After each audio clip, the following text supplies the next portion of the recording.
Brilliance Audio. Crashing Into Her by Mia Sosa. Performed by Marissa Hampton and Noah B. Perez. The woman in front of me twists her upper body around and meets my gaze. Damn! Are you Eva? Stifling the urge to laugh, I nod. No offense, but I'm considering stealing your identity, she says. Huh. Imagine how she'd react if I told her he's a Hollywood stunt professional. She'd probably shank me. No offense taken. And yeah, I know what you mean. Because, yes, there's no denying the man's physical gifts.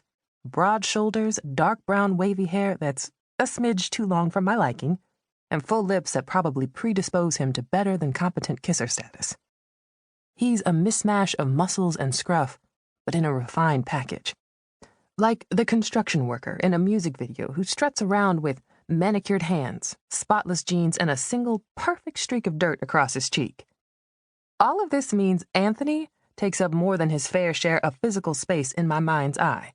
Not because he's huge, although he is big considering my 5'2" frame, but because there's so much to absorb when I look at him that I trick myself into giving him a larger blueprint.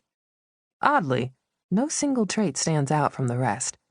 Rather, it's the totality of the man that holds my attention hostage. Free me, damn you.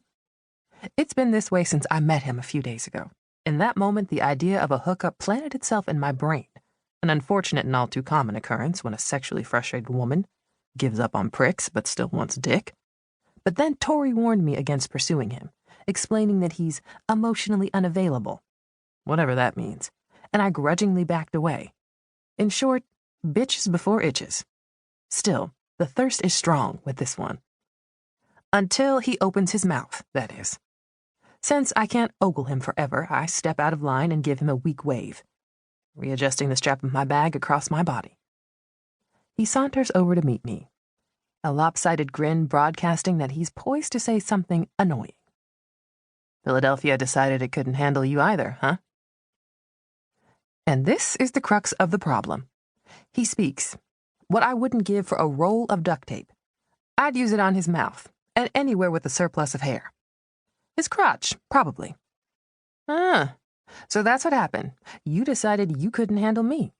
I scan him from his head to the tops of his derby shoes. Makes sense. I spy a lightweight. Folding his thick arms over his impressive chest, he takes a step back and tilts his head. Whoa. Why the hostility, Eva? I thought we were friends. We're acquaintances, not friends, and I'm good with that. He pouts at me and runs his index finger from his lower eyelid down the hollow of his cheek. Sad face. I press my lips together, refusing to laugh at his antics, even though that's exactly what I'd do if our roles were reversed. When he gets no reaction from me, he lowers his arm and sighs. Not interested in being my friend because... I give him a half-hearted shrug. Not sure, exactly.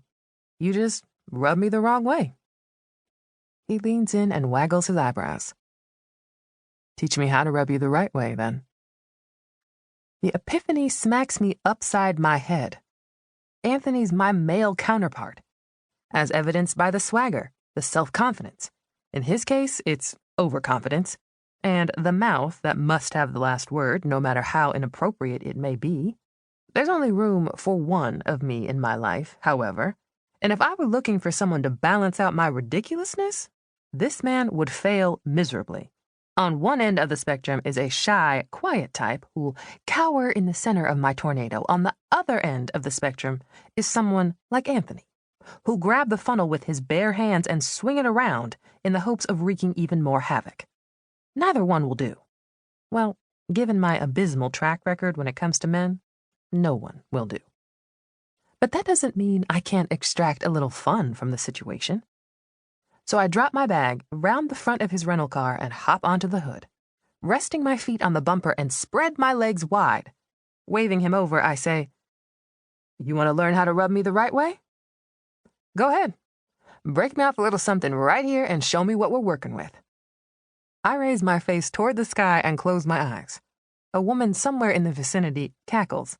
Car horns blare with impatience as drivers try to navigate the airport traffic.